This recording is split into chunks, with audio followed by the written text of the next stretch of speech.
Hello everyone, this is Kashif Nafees. स्वागत है आपका नाइस टेक एजुकेशन मेरे इस चैनल में। आज का जो वीडियो है वो पावर पॉइंट के ऊपर है। पावर पॉइंट का ये सेकंड पार्ट है। फर्स्ट पार्ट भी मैं बना चुका हूँ जिसमें पावर पॉइंट का इंट्रोडक्शन, पावर पॉइंट का पूरा विंडो में क्या क्या चीज़ें दिखाई देती हैं, कैसे इस्तेमाल करते हैं, किसको क्या कहते हैं, इस तरह का इंट्रोडक्शन वीडियो में पहले से बना रखा हूँ। प्रेजेंटेशन क्या है, ट्रांजिशन क्या है, एनिमेशन क्या है। मेरे चैनल की पावर पॉइंट की प्लेलिस्ट बनी हुई है, उसमें जाकर के देखिएगा। आपको पावर पॉइंट के से रिलेटेड स्टडी करने के बहुत सारे आइटम्स मिलेंगे। तो ये जो सेकंड पार्ट है इसमें हम डिस्कस करेंगे पावर पॉइंट का। ये जो सेकंड पार्ट है इसमें हम डिस्कस करेंगे कि पावर पॉइंट के होम मेनू में कौन कौन सी चीज़ें मिलती हैं। इस वीडियो में हम डिस्कस करेंगे होम मेनू के सारे टूल्स के बारे में। आपको एक अच्छी सी प्रेजेंटेशन बनानी है तो उसके लिए होम मेनू किस हिसाब से काम का है और होम मेनू में मिलने वाले कौन कौन से टूल्स हैं जो आपके लिए जानना बहुत ज़्यादा ज़रूरी है, जिसके माध्यम से एक अच्छी प्रेजेंटेशन आप क्रिएट कर पाएंगे, बना पाएंगे। प्रेजेंटेशन आपको आज के समय में स्कूल में, कॉलेजेस में, हायर स्टडीज़ में लगती है। इसके अलावा अगर आप किसी जॉब में हैं जहाँ पे आपको किसी कहीं सेमिनार देना है या प्रेजेंटेशन अटेंड करना है, देना है, लोगों को समझाना है, तो पावर पॉइंट का जानना आपके लिए बहुत ज़्यादा ज़रूरी है। तो चलिए चलते हैं कंप्यूटर स्क्रीन पर और देखते हैं कि पावर पॉइंट में होम मेनू का इस्तेमाल हम कैसे करते हैं और कौन कौन से टूल्स हमारे लिए काम के हैं। चलिए। तो दोस्तों, हम पहुंच गए अपनी कंप्यूटर स्क्रीन पर और चलिए खोलते हैं पावर पॉइंट। ये है पावर पॉइंट। पावर पॉइंट का ये वर्ज़न जो है ये 2010 से ऊपर का वर्ज़न है। 2016 में यूज़ कर रहा हूँ। यहाँ पे ये आपको न्यू विंडो या नया प्रेजेंटेशन खोलने के लिए इस तरह की स्क्रीन आपके सामने आएगी। इसमें से आपको ब्लैंक प्रेजेंटेशन लेना है और ये आपके सामने खुल जाएगा। ये खुल जाने के बाद आपको ये जो मिलता है, दिस इज़ द स्लाइड, और ये स्लाइड का आपको सामने प्रीव्यू दिखाई दे रहा है। इसमें दो टेक्स्ट बॉक्स आपको मिले हैं काम करने के लिए। इस टेक्स्ट बॉक्स में आप टाइटल लिखेंगे, यानी हेडिंग जो बनानी है, और उससे का डिटेल या छोटा हेडिंग, सब हेडिंग लिखने के लिए नीचे का टेक्स्ट बॉक्स आप इस्तेमाल कर सकते हैं। चाहें तो इस टेक्स्ट बॉक्स को इस तरह से पकड़ के आप डिलीट भी कर सकते हैं। मैं अंडू करता हूँ, वापस ले आता हूँ, तो ठीक है। तो ये हुआ आपका टाइटल। अब यहाँ पे होम मेनू में आप ध्यान दीजिए, ये होम मेनू 6 सेक्शन में बटा हुआ है। पहला सेक्शन क्लिपबोर्ड है, दूसरा स्लाइड वाला सेक्शन है, यहाँ से यहाँ तक, नीचे इसकी हेडिंग लिखी है। फॉन्ट वाला सेक्शन यहाँ से यहाँ तक है ये पूरा।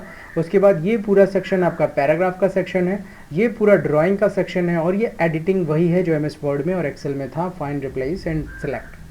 तो ये सारे ऑप्शंस आपको मिल रहे हैं यहाँ पे। अगर आप MS वर्ड चला चुके हैं, अगर आप एक्सेल चला चुके हैं, तो आपको इसमें से बहुत सारे टूल वही मिलेंगे जो वर्ड में और एक्सेल में थे।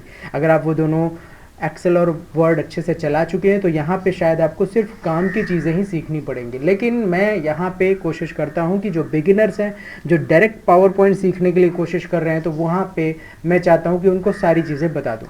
तो जिनसे बनता है वो फॉरवर्ड करके आगे बढ़ा के नई चीज़ों को देख सकते हैं। तो सबसे पहले मैंने यहाँ पे लिखा, मान लीजिए, नाइस टेक। अब इसको मैंने सेलेक्ट किया। यहाँ पे कट कॉपी पेस्ट मिल रहा है, तो कॉपी पेस्ट का फंडा तो मालूम होगा आपको कि हमने कॉपी किया और यहाँ पे क्लिक करके पेस्ट कर दिया तो ये आ गया। ओके, वापस अंडू करते हैं इसको हम। अब जो भी यहाँ पे लिखा है कट कॉपी पेस्ट यूज़ करके देख लीजिएगा। फॉर्मेट पेंटर का यूज़ बता देता हूँ। इसको आप सेलेक्ट करिए, ये कलर दे दीजिए, यहाँ से कोई अच्छी सी लेटर स्टाइल लगा दीजिए। सपोज़ मैंने लेटर स्टाइल कोई सी लगा दी ये, और इसको मैंने कर दिया बड़ा। अब मैं यहाँ पे कुछ लिखता हूँ, ये एजुकेशन। अब मैं चाहता हूँ कि ऐसा ही लेटर स्टाइल इसमें भी सेम टू सेम मुझे चाहिए। तो देखिए क्या क्या करना पड़ेगा। पहले मुझे इसको लाल करना पड़ेगा, फिर इसकी साइज़ को 138 करना पड़ेगा, फिर इसमें letter style air strike bold लगानी पड़ेगी, तब जा कर के 3 स्टेप में ये सेम टू सेम हो जाएगा। अब इसको आप एक बार में कैसे करेंगे, तो आपको क्या करना है, इस अक्षर को सेलेक्ट करना है जिसकी स्टाइल आपको कॉपी करनी है। ये मैंने सेलेक्ट किया। फॉर्मेट पेंटर उठाइए, ये देखिए ऐसा ब्रश जैसा बन गया है, मतलब आपने फॉर्मेट पेंटर उठा लिया। जिसके ऊपर चला देंगे वो वैसा हो जाएगा। देखिए हो गया एक बार में। तो स्टाइल की कॉपी करने के लिए फॉर्मेट पेंटर का बटन का यूज़ करते हैं। This is the format painter. बहुत सारे लोगों को इस बारे में नहीं पता है, नोटिस कीजिएगा इसे। चलिए आगे बढ़ते हैं। न्यू स्लाइड जो है, नई स्लाइड यहाँ पे जोड़ने के लिए यूज़ करते हैं। ये मैंने जोड़ा, देखिए यहाँ पे सेकंड स्लाइड आ गई। ये मेरी फर्स्ट स्लाइड थी, ये मेरी सेकंड स्लाइड आ गई। सेकंड स्लाइड में ऑटोमेटिकली ये टेक्स्ट बॉक्स हमको बना के देता है कि यहाँ पे क्लिक ऐड टू टाइटल है और टाइटल लिख लीजिए। यहाँ पे आप पॉइंट्स बना करके लिख लीजिए। ये जो देता है ये क्या चीज़ है, अगर आपको चार्ट बनाना है यहाँ पे तो इसको क्लिक करके चार्ट में चले जाइए। अगर आप टेबल बनाना चाहते हैं तो इसको क्लिक करके यहाँ पे टेबल इस पूरे टेक्स्ट बॉक्स की जगह में टेबल आ जाएगा। अगर आप पिक्चर लेंगे तो इस पूरे टेक्स्ट बॉक्स की जगह में पिक्चर सेट हो जाएगी। अगर आप ये स्मार्ट आर्ट लेंगे तो पूरे एरिया की जगह में स्मार्ट आर्ट सेट हो जाएगा। इनमें से कुछ भी ले लीजिए या फिर आप यहाँ पे क्लिक करके लिख लीजिए जो आपको सुटेबल लगे। तो यहाँ पे मैंने ले लिया, ये यहाँ पे मैंने क्लिक कर दिया, ये अब मैंने ये लिखा। लिखने के बाद आगे बढ़ते हैं लेआउट। मान लीजिए मुझे इसमें 2 टेक्स्ट बॉक्स मिले थे काम करने के लिए लेआउट से, तो न्यू स्लाइड से तो स्लाइड आ जाएगी, लेआउट से आप इसका लेआउट बदल सकते हैं। आप इसे वापस टाइटल स्लाइड में कन्वर्ट कर सकते हैं, जो कि ये थी, ये वाला ये लिया हुआ है। आप अगर टाइटल ओनली लेंगे तो नीचे कुछ टेक्स्ट बॉक्स नहीं देगा आपको बनाने के लिए, टाइटल का एक टेक्स्ट बॉक्स बस बना के देगा। अगर आप ब्लैंक ले लेंगे तो सारे टेक्स्ट बॉक्स खाली हो जाएंगे, सिर्फ प्लेन स्लाइड आ जाएगी। अगर आप ये ले लेंगे तो यहाँ पे 2 लिस्ट बनाने के ऑप्शन मिलेंगे, ऊपर टाइटल लिखने का ऑप्शन मिलेगा, यहाँ पे आपको टाइटल, लिस्ट और एक फ़ोटो सेट करने का ऑप्शन मिलेगा। तो इस तरह की डिज़ाइनें मिलती हैं। This is called the layout. आप अपनी स्लाइड का लेआउट यहाँ से बदल सकते हैं। ये लेआउट आप बाद में भी बदल सकते हैं, और पहले से चाहिए तो न्यू स्लाइड के नीचे एक छोटा सा बटन है, यहाँ से अंदर जाइए और अपनी इच्छा अनुसार लेआउट चुनते हुए नया स्लाइड ले लीजिए। यहाँ से आप नई स्लाइड ले लेंगे। ओके, अब रिसेट में अगर आप जाएंगे तो लेआउट अगर आपने बदल दिया है, लेआउट डिलीट कर दिया है, कुछ प्रॉब्लम है, एक टेक्स्ट बॉक्स उड़ा दिया, दूसरा उड़ा दिया, या आपने दोनों उड़ा दिया, तो रिसेट करके आप उसे वापस ला सकते हैं। सेक्शन यहाँ पे आपको मिलेगा, add section, remove section, collapse, तो ये उतने ख़ास काम की चीज़ नहीं है। आप यहाँ पे हेडिंग और सेक्शन डिटेल वगैरह डाल सकते हैं, तो छोड़ दीजिए, इसे इतना इंपॉर्टेंट नहीं है यहाँ पे। अब यहाँ पे आते हैं अपन, ये जो पूरा सेक्शन है ये फॉन्ट, मतलब टेक्स्ट की लेटर स्टाइल देना, कलर बदलना, बड़ा छोटा करना, शैडो लगाना, अंडरलाइन लगाना, इस तरह के सारे ऑप्शंस आपको मिलेंगे इस वाले सेक्शन में। तो बी फॉर बोल्ड, आपका टेक्स्ट बोल्ड हो जाएगा इससे, आई फॉर इटैलिक हो जाएगा, इससे अंडरलाइन लग जाएगी, इससे शैडो बनेगा। ये सेलेक्ट करते हैं और ये लेते हैं, देखिए हल्का सा शैडो आपको दिखाई दे रहा होगा, यहाँ पे ये शैडो सा आ चुका है। तो ये शैडो इफेक्ट आपको पावर पॉइंट में ही मिलता है, इसके पीछे एक्सेल में नहीं मिलता, ना ही MS वर्ड में मिलता है। तो ये शैडो इफेक्ट आपको पावर पॉइंट में मिलेगा। इसके बाद स्ट्राइक थ्रू ऑप्शन मिलेगा, ये सेलेक्ट करेंगे आप, ये स्ट्राइक थ्रू लगा दिया। ओके, इसके बाद आपको ये कैरेक्टर स्पेसिंग यहाँ पे नया मिलेगा, जो कि वर्ड में और एक्सेल में नहीं होता। जैसे कि मैं चाहता हूँ कि इसके सारे अक्षर दूर दूर हो जाएं, तो इसके लिए मैंने इसको कर दिया वेरी लूज, तो ये सारे अक्षर थोड़ा सा दूर दूर हो गए। तो ये हुआ आपका इससे कैरेक्टर स्पेसिंग से, इसको नॉर्मल कर दीजिए, नॉर्मल हो गया। अब ये जो ऑप्शन है चेंज कैसे, MS वर्ड में भी था, 5 तरह से आप इसको कैपिटल और स्मॉल में कन्वर्ट कर सकते हैं। अगर आपने अपर केस किया तो ये सारा का सारा कैपिटल में कन्वर्ट हो गया, अगर आपने लोअर किया तो सारा स्मॉल में कन्वर्ट हो गया, अगर आपने किया कैपिटलाइज ईच वर्ड तो हर शब्द का पहला अक्षर कैपिटल हो गया। इसके अंदर 2 ऑप्शन और हैं, इसको ट्राई करके आप देख लीजिएगा, थोड़ा सा कोशिश कीजिए ताकि आपको भी समझ में आए। अब आगे आते हैं यहाँ पे, this is the text highlight. या कभी होता है कि आप अपनी बुक में या अपनी नोट्स में आप चाहते हैं कि जो इम्पोर्टेंट लाइन है उसको मैं हाईलाइट कर दूँ, तो आप ऐसे सेलेक्ट करिए और यहाँ से जाके क्लिक कर दीजिए, पीछे कलर आ गया, देखिए। तो ये वही कलर है जैसे आप किसी किताब में येलो कलर का हाइलाइटर स्केच चला देते हैं कि ये लाइन, ये परिभाषा या डेफिनेशन मेरे लिए इंपॉर्टेंट है, तो ये ठीक वैसे ही काम करता है। अंडू करता हूँ मैं, यहाँ से टेक्स्ट कलर बदलेंगे आप जो लिखें उसका कलर बदलने के लिए ये वाला ऑप्शन यूज़ कर लीजिए।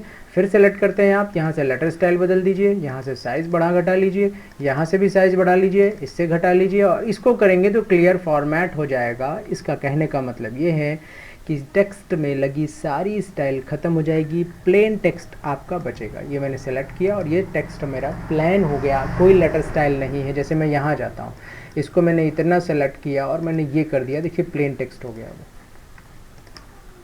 ये सारी उसमें लगी हुई स्टाइलें गायब हो गए। तो this is called the clear formatting. ये बटन है क्लियर ऑल फॉर्मेटिंग का, आपके टेक्स्ट में लगी सारी स्टाइल ख़त्म हो जाती है। तो अंडू करता हूँ, वापस आ गया। तो ये सेक्शन पूरा हुआ फॉन्ट वाला। अब आते हैं अपन पैराग्राफ वाले ब्लॉक में। पैराग्राफ वाले ब्लॉक में आप यहाँ पे मैं कुछ और बढ़ा देता हूँ। अब इसको सेलेक्ट करते हैं, सेलेक्ट करने के बाद ये लेफ़्ट अलाइन है, ये सेंटर अलाइन हो गया, ये राइट अलाइन हो गया। जस्टिफाई काम नहीं करेगा क्योंकि मैंने पैराग्राफ टाइप नहीं किया है। हर एक लाइन पे मैंने इंटर मार दिया है। लाइन के अंत में अगर आप इंटर मार देते हैं तो वो पैराग्राफ नहीं कहलाता, और जब तक आप पैराग्राफ नहीं बनाएंगे तब तक जस्टिफाई ऑप्शन काम नहीं करेगा। याद रखिएगा इसको। 4 प्रकार के अलाइनमेंट यहाँ पे होते हैं, left alignment, centre alignment, right alignment और जस्टिफाई। इसके ऊपर आपको बुलेट्स लगाने के ऑप्शन मिलते हैं। बुलेट्स के बगल से छोटा सा बटन है, यहाँ से आप अंदर जा सकते हैं। बुलेट की और भी स्टाइलें आपको मिलेंगी, आप यहाँ पे बुलेट दूसरा भी चुन सकते हैं। ओके, इसके बाद यहाँ पे चलते हैं नंबर के ऑप्शंस में। नंबरिंग के बहुत सारी स्टाइलें मिलेंगी। डायरेक्टली अगर आप क्लिक कर देंगे तो नंबर लग जाएगा, बदलना है तो यहाँ से आप बदल सकते हैं। ओके, डन कर दिया मैंने। अब आते हैं यहाँ पे टैब बढ़ाना और घटाना। टैब बढ़ाने और घटाने से क्या होता है, आप अपने जो लाइन है उस लाइन को आप, मान लीजिए मैंने यहाँ कर्सर रखा, अब मैं इसका टैब बढ़ाता हूँ, ये आगे खिसकता जाएगा ये, और वापस आ जाएगा इससे ये। तो टैब बढ़ाना और घटाना कहने का मतलब कि लाइन को आधे इंच आगे बढ़ाना। आप अपने कीबोर्ड में टैब बटन आपको दिखाई देता है कैप्स लॉक के ठीक ऊपर, अगर वो टैब बटन आप दबाते हैं तो कर्सर जो है आपकी लाइन को आधे इंच आगे बढ़ा के ले जाता है, तो वही चीज़ वहाँ से भी हो जाती है। This is not very useful. तो अब आते हैं अपन लाइन स्पेसिंग में। अगर आप लाइन स्पेसिंग मतलब लाइन के बीच की दूरियां आपको कम ज़्यादा करना है तो आप यहाँ से लाइन के बीच की दूरियां बढ़ा सकते हैं, घटा सकते हैं, इस तरह का काम कर सकते हैं। ओके, तो इसको यूज़ करके देख लीजिएगा। इसके बाद फिर आगे बढ़ते हैं। नीचे बचा कॉलम, तो 2 column style, 1 column style, 3 column style. ये तब काम का है जब आपको ऐसे लिखना हो, फिर बगल में पूरा लिखना हो, फिर यहाँ पे पूरा लिखना हो, जैसे अखबारों में होता है, मैगजीन्स में होता है, तो वो सारी स्टाइलें आपको यहाँ पे मिलेंगी। इसको यूज़ करके देखिएगा। यूज़ करके देखने के लिए आपको पूरा फुलफिल पैराग्राफ लिखना पड़ेगा, तब 2 कॉलम काम करेगा, ऐसे इंटर मारने से काम नहीं करेगा। ओके, अब इसके आगे बढ़ते हैं। टेक्स्ट डायरेक्शन, मान लीजिए इसको मैंने सेलेक्ट किया और टेक्स्ट डायरेक्शन में जा करके मैंने ये ले लिया, तो ये जो है इस तरीके से घूम गया, देखिए ये, और इसको मैंने यहाँ से छोटा किया इस तरह से, और मैंने यहाँ रख दिया, ये यहाँ रख दिया, इसको यहाँ रख दिया। तो इस तरह से घुमाने के लिए अपन टेक्स्ट डायरेक्शन का यूज़ कर सकते हैं। अलाइन टेक्स्ट कैसे काम करेगा, लाइनों को आपको किस तरफ अलाइन करना है, ये इधर उधर, मतलब टेक्स्ट बॉक्स के अंदर ऊपर सटा रहे, या टेक्स्ट बॉक्स के अंदर बीच में हो, या टेक्स्ट बॉक्स के अंदर सबसे नीचे हो, इस तरह की कंडीशंस आप यहाँ पे यूज़ कर सकते हैं। मान लीजिए मैं इसको वापस से सेलेक्ट करके और टेक्स्ट डायरेक्शन सीधा कर देता हूँ, ठीक है, कर दिया मैंने ये। अब देखिए ये जो लाइन है ये टेक्स्ट बॉक्स में बीच में है। अब इसको मैं लेता हूँ, ये टॉप में आ गई, इसको फिर लेता हूँ, ये बॉटम में चली गई, देखिए। तो ये टेक्स्ट बॉक्स के अंदर का अलाइनमेंट है, मतलब डब्बे के अंदर वो कंटेंट कहाँ पे रहे उसके लिए ये वाला अलाइन ऑप्शन दिया है। बस ये वर्टिकली अलाइनमेंट के लिए काम का है, बाकी normal alignment left right centre यहाँ से हो जाता है, वर्टिकली अलाइनमेंट आप यहाँ से यूज़ करेंगे।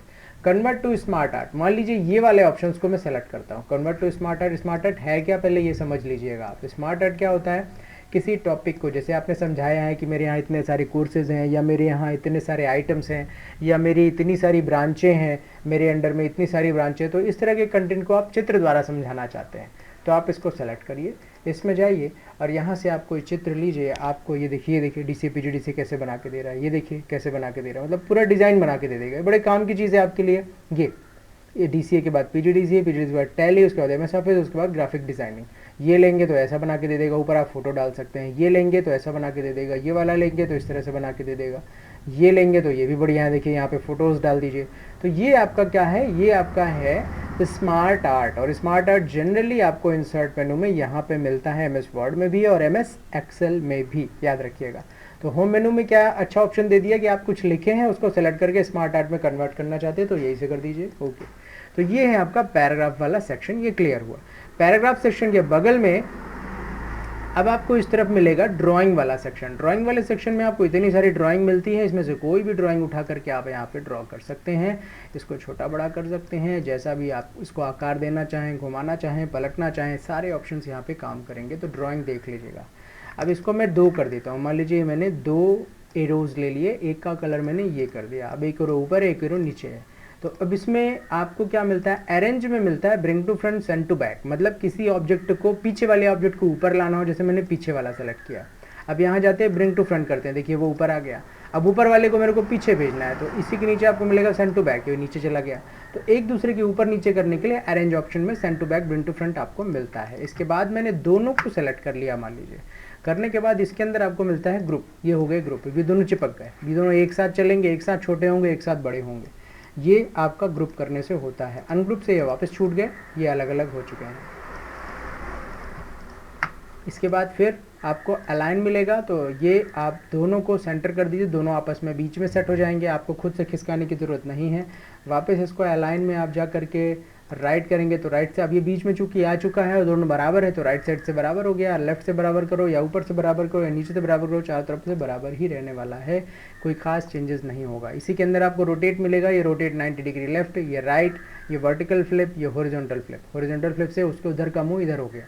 तो ये सारे ऑप्शंस आपको मिलेंगे यहाँ पे, रोटेट और इस तरह के ऑप्शंस। क्विक स्टाइल कोई ख़ास यूज़फुल नहीं है, इसमें आप इस तरीके से डिज़ाइन इसको दे सकते हैं, ये ऐसा हो जाएगा क्विक स्टाइल में। ये देखिए ये येलो हो गया, फूला हुआ दिखाई दे रहा है हल्का सा, उसमें शेडो भी आ रहा है, तो इस तरह के ऑप्शंस आपको मिलेंगे क्विक स्टाइल में। अब आते हैं शेप फिल में। ये सारी चीज़ें ड्राइंग टूल बार में अलग से आती थी, लेकिन पावर पॉइंट ने सुविधा को समझते हुए यहीं पे सारी चीज़ें सेट कर दी हैं। ये शेप फिल में जाते हैं, इसका मैंने कलर इस तरीके से बदल लिया, ये कलर बदल गया शेप फिल से। और आउटलाइन अगर आप जाएंगे तो आप उसकी आउटलाइन का भी कलर बदल सकते हैं, देखिए इसकी आउटलाइन का कलर रेड हो चुका है। उसके बाद शेप इफेक्ट में जाएंगे, अगर आप इसमें से कोई ऑप्शन लेंगे तो इस तरीके से उभरा हुआ दिखाई देगा, जैसे कि ये देखिए उभरा हुआ लग रहा है। तो शेप इफेक्ट में आपको ग्लो इफेक्ट भी मिलेगा, चारों तरफ ग्लो आ जाएगा, ये देखिए ये देखिए। उसके बाद रिफ्लेक्शन भी मिलेगा, नीचे रिफ्लेक्शन हल्का सा चाहते हो, परछाई जैसा चाहते हो तो वो ऑप्शन भी मिलेगा। तो ये सब आपको शेप इफेक्ट मिलेगा। मैं इसमें से 2 ही डिस्कस किया हूँ। ये लाइन से एक एक करके सारे आइटम को आप ड्राइंग बनाने के बाद सबको अप्लाई करके देखिएगा इससे होता क्या है। फाइंड ऑप्शन क्या काम करेगा, पूरी प्रेजेंटेशन में कोई शब्द आपने लिखा है जिसे अब आप ढूंढना चाहते हैं कि वो आपने कहाँ लिखा है और आपको याद नहीं आ रहा, तो आप क्या करेंगे, फाइंड ऑप्शन में जाएंगे। फाइंड में जाने के बाद आप यहाँ पे वो शब्द लिखेंगे और एंटर दबाएंगे तो ये सेलेक्ट करके बता देगा कि यहाँ पे लिखा हुआ है। तो ये फाइंड ऑप्शन है। रिप्लेस, एक शब्द की जगह दूसरा शब्द सेट करना हो तो रिप्लेस यूज़ कर सकते हैं। जैसे मैं नाइस टेक की जगह आइसेक्ट ऑप्शन यूज़ करना चाहता हूँ, आइसेक्ट शब्द यूज़ करना चाहता हूँ, तो नाइस TEC टेक लिख दिया और यहाँ पे लिखा AICESECT ये, और इसको कर दिया मैंने रिप्लेस ऑल। तो देखिए नाइस टेक की जगह आइसेक्ट लिख चुका है ये। तो ये हो गया आपका रिप्लेस एंड फाइंड। सेलेक्ट क्या करता है, ड्राइंग ऑब्जेक्ट को सेलेक्ट करता है, सेलेक्ट ऑल से सब कुछ सेलेक्ट हो जाएगा। तो इस तरीके से ये होम मेनू के बारे में मैंने पूरी चीज़ें डिस्कस कर ली हैं। दोस्तों अगर आपको समझ में नहीं आया हो या इसमें से कोई टूल छूट गए हों, कुछ कन्फ्यूज़न हो तो कमेंट में लिखिएगा, मैं समझाने की पूरी कोशिश करूँगा आपको। तो दोस्तों अगले वीडियो में हम फिर मिलेंगे इंसर्ट मेनू के साथ, और इंसर्ट मेनू में कौन कौन से टूल्स हैं उसको सीखेंगे। अगर ये वीडियो बढ़िया लगा हो तो अपने दोस्तों के साथ शेयर कर दीजिए, लाइक कर दीजिए, सब्सक्राइब कर दीजिए। नेक्स्ट वीडियो में फिर मिलते हैं। Have a good day.